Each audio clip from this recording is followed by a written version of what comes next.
Selamat datang. Di depan saya ada Poco S7 Pro dan hari ini saya akan menunjukkan beberapa penyesuaian dan trik yang bisa Anda lakukan di perangkat ini.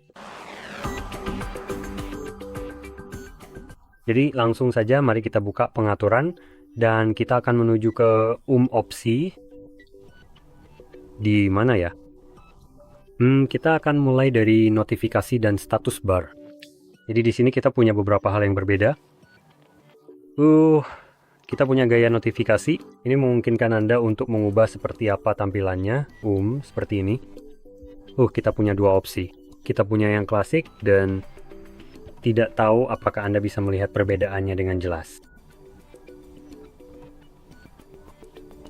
Jadi ini seharusnya sedikit lebih kecil. Lihat ikonnya, tidak terlalu terlihat perbedaannya. Tapi saya rasa ini memang sangat halus. Selanjutnya, yang menurut saya pribadi sedikit lebih menarik adalah ikon-ikonnya. Ini menentukan berapa banyak ikon yang akan terlihat di bilah status. Secara default saya rasa ini diatur ketiga bukan satu, tapi Anda bisa mengubahnya atau Anda juga bisa memilih untuk tidak menampilkan ikon sama sekali. Saat Anda menarik ke bawah, Anda masih bisa melihat notifikasinya. Dan kemudian kita punya indikator baterai. Jadi di sini kita punya indikator baterai normal, baterai dengan persentase di dalam dan dengan persentase di luar. Anda bisa memilih mana saja yang Anda inginkan. Saya rasa Anda juga bisa mengubah bagaimana tampilan baterai di bagian lain pada menu baterai, jadi Anda mungkin bisa membuatnya vertikal. Tapi saya ingin menekankan bahwa persentase di dalam baterai hanya tersedia ketika baterai dalam posisi vertikal bukan horizontal. Atau tidak, sebaliknya. Ketika benar horizontal bukan vertikal. Jadi ya, sekarang mari kita beralih ke layar utama. Di sini kita punya sedikit lebih banyak opsi. Jadi kita punya hal-hal seperti gaya layar utama di suatu tempat. Saya rasa yang ini, ya ini dia. Jadi layar utama. Kamu bisa mengubahnya ke modulasi atau klasik. Saya rasa yang klasik adalah bawaan secara default. Secara pribadi, saya lebih suka modulasi karena memungkinkan semua aplikasi tersimpan rapi di seperti laci tarik ke atas ini. Dan juga satu hal yang dimiliki Xiaomi adalah tab kategori. Jadi semua aplikasi akan otomatis diurutkan ke masing-masing kategorinya, sehingga jauh lebih mudah untuk menemukan aplikasi tertentu jika kamu punya banyak aplikasi terpasang. Namun satu hal yang tidak saya rekomendasikan adalah ketika kamu masuk ke pengaturan, kamu sebenarnya bisa menyesuaikan kategorinya.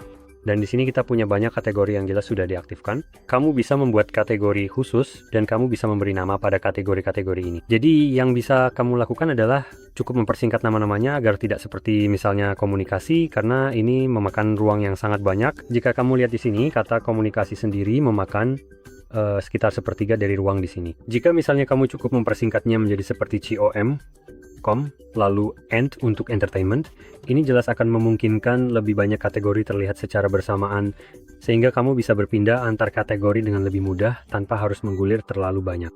Ketika kamu harus menggulir, tentu saja itu jadi kurang nyaman.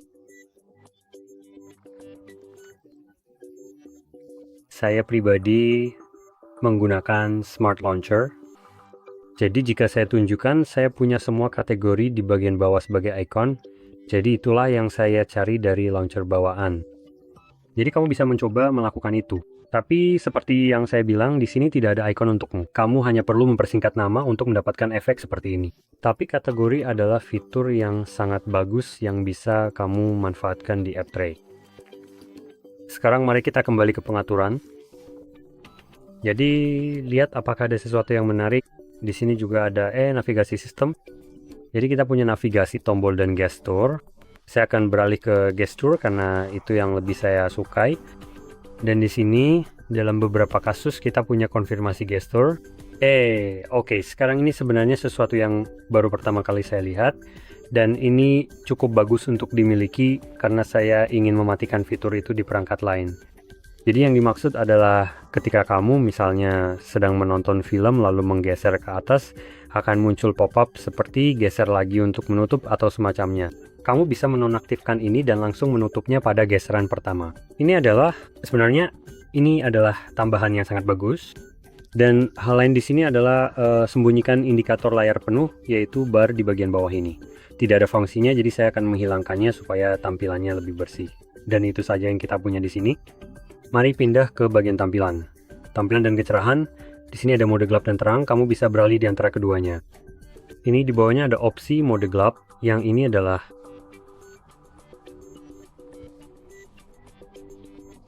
itu dia. Jadi kamu harus mengaktifkannya dulu untuk melihat opsinya. Ketika kamu mengaktifkannya, kamu punya opsi untuk mengaturnya dari matahari terbenam hingga matahari terbit atau dengan pengatur waktu khusus. Jadi mode beralih dari mode terang ke mode gelap pada malam hari, dan sebaliknya pada siang hari. Mode akan kembali ke mode terang, opsi terbaik, karena pada siang hari, mode terang lebih mudah dilihat di bawah sinar matahari langsung, sementara mode gelap lebih nyaman untuk mata pada malam hari. Jadi ini opsi yang cukup bagus. Sekarang jika kita mulai menggulir ke bawah, kita juga punya skema warna. Ini memungkinkan Anda untuk mengubah tingkat saturasi pada layar Anda. Secara default kemungkinan besar akan menggunakan mode seperti vivid. Yang saya tidak begitu ingat opsi mana yang dipilih, tapi saya cukup yakin itu bukan original color probe. Jadi vivid kemungkinan besar adalah opsi defaultnya. Kita juga punya desaturated yang bahkan lebih vivid lagi. Lalu kita juga punya original color pro, jadi yang ini akan paling kalem dan berusaha mereproduksi warna yang realistis, berbeda dengan vivid yang hanya berusaha terlihat lebih berwarna dan lebih menarik di mata. Pada akhirnya semua opsi ini tergantung pada preferensi masing-masing. Dan di bawah pengaturan lanjutan kita punya opsi untuk, nah itu dia, ubah ke gamut warna 3 atau sRGB, meskipun saya tidak yakin seberapa akurat itu. Dan kamu sebenarnya bisa mengedit warna RGB langsung di sini. Jadi ini sebenarnya memungkinkan kamu untuk menyesuaikan warna layar agar lebih akurat, yang merupakan opsi yang cukup bagus jika kamu mencari reproduksi warna yang sangat akurat. Saya tidak punya apapun untuk memeriksa seberapa dekat kamu bisa mendapatkan ke suatu ruang warna di sini. Saya tidak punya alat apapun untuk melakukan itu. Tapi jika kamu punya, jelas ini mungkin akan menjadi opsi yang sangat berguna untukmu. Sekarang, lanjut, kita akan membahas refresh rate dan AI engine. Jadi di bawah refresh rate, kita punya beberapa opsi. Kita punya default yang direkomendasikan, dan itu akan menggunakan baik refresh rate standar maupun tinggi. Dan ini adalah opsi yang kemungkinan besar ingin kamu gunakan. Tapi untuk beberapa orang tertentu yang sebenarnya tidak melihat opsi atau tidak melihat perbedaan antara refresh rate tinggi dan standar, kamu perlu mengubahnya ke custom lalu beralih antara 60 dan 120 untuk benar-benar melihat perbedaannya. Jika kamu tidak melihat banyak perbedaan antara kedua opsi ini, dan maksud saya bukan di video, secara langsung ini jelas akan terlihat sangat berbeda saat kamu melihat perangkatnya dibandingkan di kamera. Kamera hanya merekam pada 60. Jadi satu-satunya perbedaan yang akan kamu lihat saat saya menggantinya saat merekam adalah yang satu ini terlihat seperti blur yang lebih halus, sedangkan 60 terlihat lebih patah-patah, dan itu saja perbedaannya. Jadi jelas blur yang lebih halus berarti ada jauh lebih banyak konten yang ditampilkan di sisi saya sehingga terlihat jauh lebih mulus bagi saya. Dan itulah yang saya sukai. Jadi kembali ke poin yang ingin saya sampaikan. Jika kamu lebih suka opsi 120 dan menurutmu itu terlihat sangat mulus dan bagus, tetaplah dengan pengaturan default. Ini memberi kamu opsi tersebut sekaligus menurunkan refresh rate ketika tidak ada konten yang pada dasarnya perlu ditampilkan pada refresh rate ini. Jadi jika saya menggulir ke bawah di sini, tidak ada yang bergerak di layar sehingga layar secara otomatis menurunkan refresh rate ke 60 atau bahkan mungkin hingga 10 Hz. Saya tidak tahu persis apa yang terjadi di sini, berapa refresh rate-nya. Tapi apapun di bawah 120 jelas akan menghemat baterai. Jadi itu adalah cara untuk menghemat daya sambil tetap mendapatkan manfaat dari refresh rate tinggi. Sekarang jika kamu tidak melihat perbedaan antara 120 dan 60, maka ubah saja ke 60 dan kamu akan mendapatkan daya tahan baterai yang lebih baik. Dan sederhana itu, ngomong-ngomong, sekarang di bawah AI engine, image engine, kita punya beberapa hal berbeda. Kita punya super resolution HDR dan MEMC. Jadi membahas ini, super resolution menurut saya sudah jelas hanya untuk meningkatkan resolusi gambar. Ini mencoba memberikanmu semacam perbandingan yang lebih halus dan menggunakan prosesor. Jadi semua opsi ini ketiganya akan mengonsumsi lebih banyak baterai ponselmu saat digunakan. Opsi-opsi ini tidak akan selalu digunakan hanya pada hal-hal yang didukung, mungkin seperti galeri foto kamu atau misalnya YouTube dan hal-hal lain. Tergantung pada opsi mana yang kamu gunakan. tapi kamu bisa mengaktifkan semuanya, dan mereka akan mencoba meningkatkan kualitas gambar kamu di berbagai aplikasi. Jadi, Super Resolution meningkatkan resolusi gambar dengan melakukan upscaling. HDR mengubah rentang dinamis standar menjadi rentang dinamis tinggi yang lebih luas dan lebih mendalam.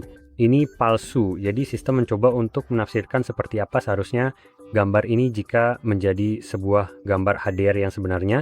Jadi, tidak semuanya akan terlihat akurat atau seperti aslinya sama sekali. Atau sebagus menurut saya konten HDR yang sebenarnya. Dan yang terakhir adalah MEMC, yaitu penambahan frame interpolasi sehingga konten akan terlihat lebih mulus saat ditonton. Misalnya jika kamu menonton film, biasanya film diputar pada 24 frame per detik. Saya rasa fitur ini mungkin akan menggandakannya menjadi sekitar 50 frame sehingga tampilannya jauh lebih mulus.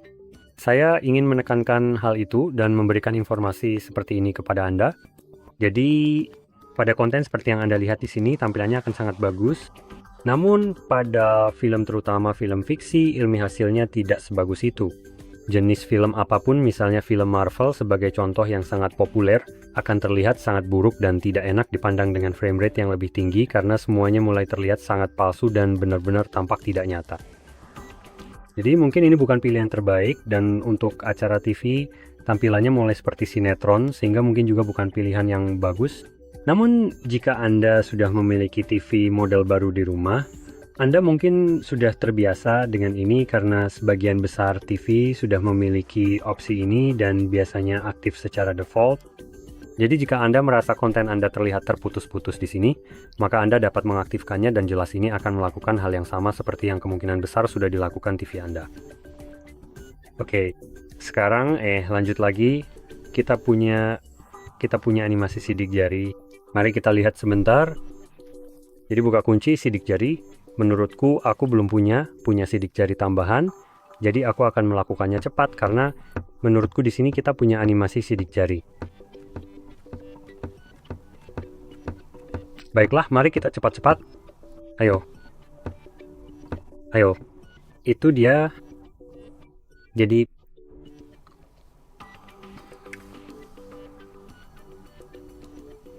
sayangnya, kami tidak memiliki animasi sidik jari di sini.